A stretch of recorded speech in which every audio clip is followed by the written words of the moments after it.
राधे राधे मित्रों, जय गौ माता। आपने कुछ लोगों को अपने पौधों के आसपास, पेड़ों के आसपास, खास करके जो फल देने वाले पेड़ हैं जैसे कि नींबू है, संतरा है, सेब है, अमरूद है, ऐसे पेड़ों की जड़ों के आसपास आपने गोबर के साथ में मछली दबाते हुए देखा होगा, मांस मांस की मांस दबाते देखा होगा, कई बार हड्डी दबाते हुए देखा होगा। आपने ऐसा प्रयास देखा होगा। शायद हम में से ज़्यादातर लोग ना भी जानते हों, लेकिन ये परंपरा बहुत पुरानी है। ये परंपरा आज भी कुछ लोगों को ज्ञात है, बहुत सारे लोग तो उसको भूल गए। हम तो बहुत सारी चीज़ों को भूलते चले जा रहे हैं, लेकिन इसका बहुत महत्वपूर्ण कार्य है। इससे हमारे जो बागवानी के क्षेत्र में बहुत महत्वपूर्ण परिणाम मिलते हैं। इस विषय को थोड़ा आगे बढ़ाएं तो पहले तो मैं एक आपसे अनुरोध करना चाहूँगा कि यदि अभी तक आपने मेरे चैनल को सब्सक्राइब नहीं किया है तो सब्सक्राइब भी कर लें, मेरे बेल आइकन को प्रेस भी कर लें और मेरे मैसेज बॉक्स में जाके जय गौ माता भी लिख दें। दूसरा, आपके मित्र सर्कल में ऐसे लोग होंगे जो गौ माता पर काम कर रहे हैं, जो गाय माता की रक्षा में लगे हैं, तो उन तक भी मेरे वीडियो को शेयर कर दें ताकि मेरी छोटी मोटी जो जानकारी है उन तक भी पहुंच सके, उस पर उनकी प्रतिक्रिया भी मुझसे मिल सके। तो एक प्रयोग हम करते हैं। प्रयोग ऐसे करते हैं कि यदि किसी व्यक्ति के नींबू के पेड़ नींबू नहीं दे रहे हैं, पपीते के पेड़ पर पपीते नहीं आ रहे हैं, अनार के पेड़ पर अनार नहीं लग रहे हैं, संतरे का पेड़ भी एक तरह से बोझ बनता जा रहा है, या और दूसरे जो फलों के पेड़ हैं वो उनके लिए कोई लाभ प्रदान नहीं करते, उन पर छोटे छोटे फल लगते हैं, झड़ जाते हैं, या जब फल लगते ही नहीं, या फल लगते भी हैं, बड़े भी होते हैं, सड़ जाते हैं, सूख जाते हैं, गिर जाते हैं।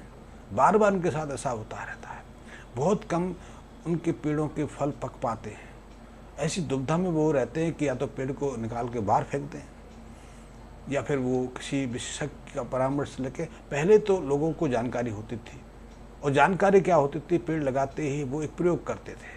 प्रयोग ये करते थे कि पुराना गाय का गोबर लें, उसके साथ में पेड़ के आसपास गड्ढे खोद के मछली या मांस के टुकड़े लेकर गाय के गोबर के साथ उसमें दाब देते थे। कुछ लोग हड्डी का चूरा भी डालते थे, हड्डी भी डालते थे, और उसके दाबने के कुछ दिनों के बाद 15 से 20 या 1 महीने के अंतर्गत उनको चमत्कार मिलता था। जो पेड़ बिना फल के रहता था, या इस पर थोड़े बहुत फूल आते थे, ज़्यादा फ्लावरिंग नहीं होती थी, तो अनायास उसकी संरचना बदलने लगती है।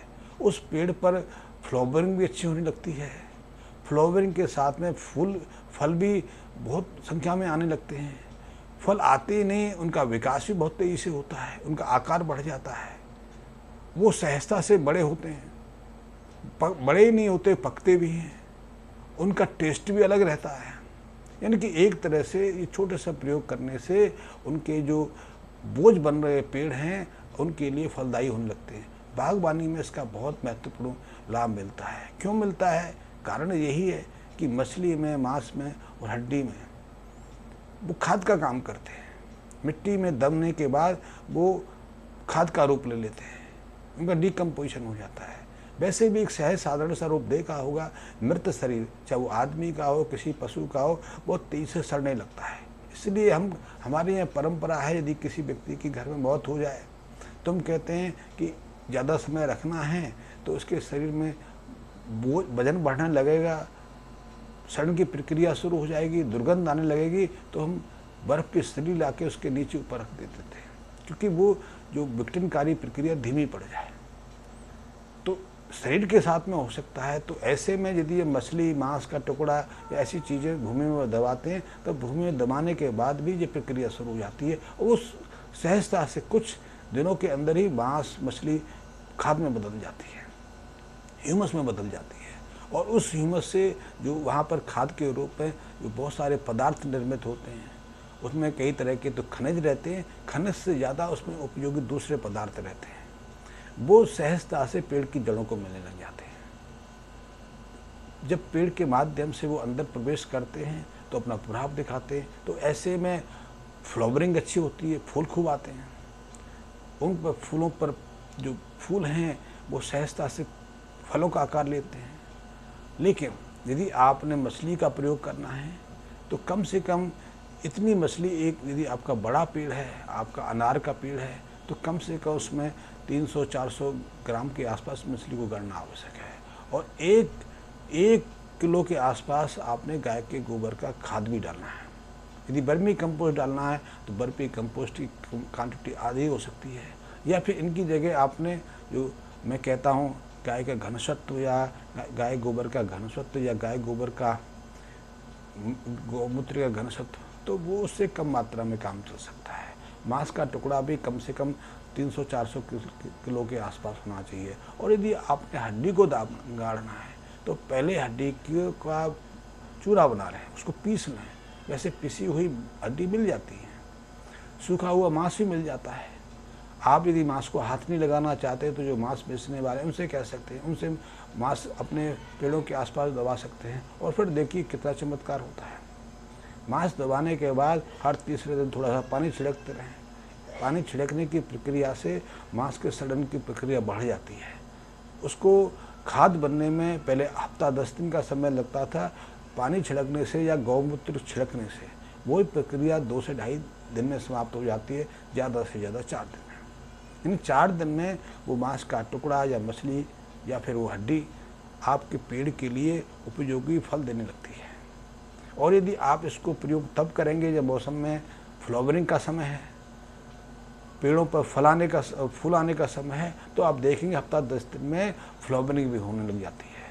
फ्लावरिंग तो कम सीमा में नहीं होती, आप देखेंगे इसको लगाने से फ्लावरिंग की जो दर है पहले से 4 गुना बढ़ जाती है। और 1 साल के बाद दोबारा से यदि फ्लावरिंग देखोगे तो पहले की तुलना में 8 गुना फूल आपके पेड़ों में लगेंगे। इसी दर से उनके फल बनने की प्रक्रिया में वृद्धि हो जाती है, फलों का साइज बढ़ जाता है, रंग बढ़ जाता है, उनकी खुशबू में वृद्धि हो जाती है। सबसे बड़ी चीज़ है उनके स्वाद में भी प्रभाव पड़ता है। स्वाद में भी एक अलग अनोखापन आ जाता है। आप उस स्वाद के माध्यम से उस फल की विशेषता अनुभव कर सकते हैं। वैसे स्वाद तो हमारे मरे ही गए, हमें बहुत सारी चीज़ों का स्वाद नहीं मालूम। हम दूसरी चीज़ों को कहें, हमें दूध का ही वास्तविक स्वाद नहीं मालूम, क्योंकि हमने वास्तविक दूध ही नहीं पिया। क्योंकि हमें जितना भी दूध मिलता है या तो कृत्रिम मिलता है, रसायन आधारित मिलता है,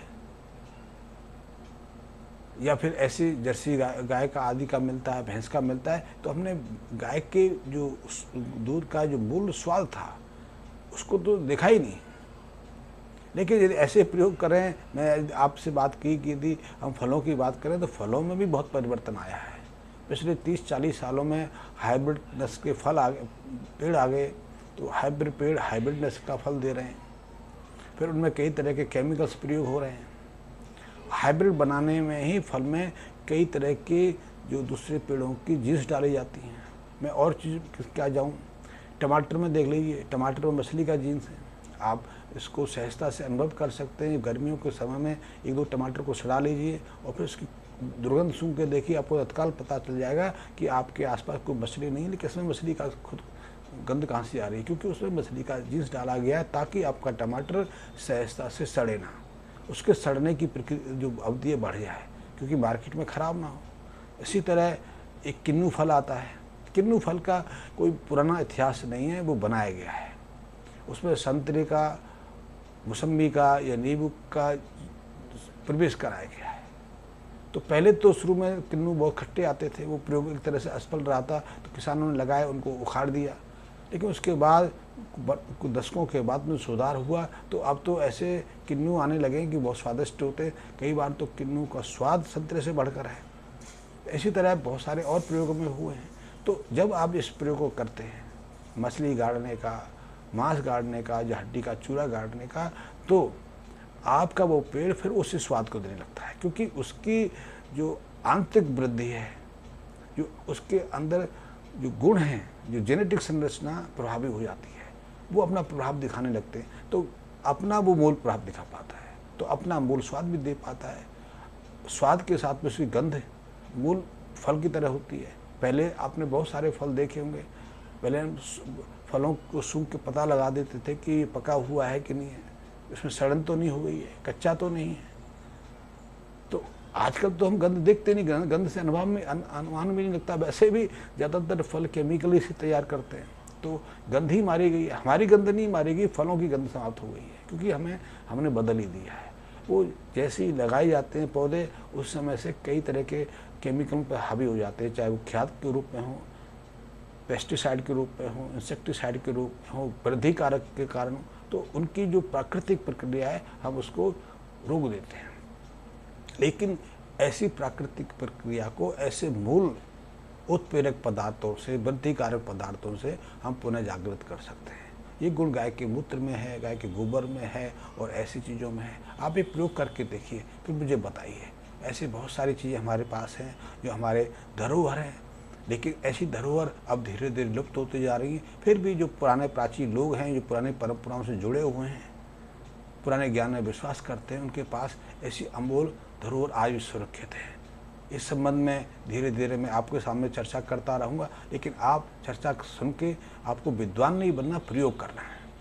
प्रयोग करके उसका जो रिजल्ट होता है उसकी सूचना भी मुझे दिखनी है, ताकि हम इस पर आगे काम कर सकें। या फिर आप गौ माता के पदार्थों पर किसी तरह का कार्य करते हैं, कोई रिसर्च करना चाहते हैं, कोई उद्योग लगाना चाहते हैं, कोई गौशाला चलाते हैं, लेकिन गौशाला में आपकी आर्थिक स्थिति निरंतर कठोर होती जा रही है, तो इस संबंध में कुछ चर्चा हम कर सकते हैं, कुछ एक दूसरे के साथ परामर्श ले सकते हैं और उसका समाधान खोजने का निश्चित रूप से हम प्रयास कर सकते हैं।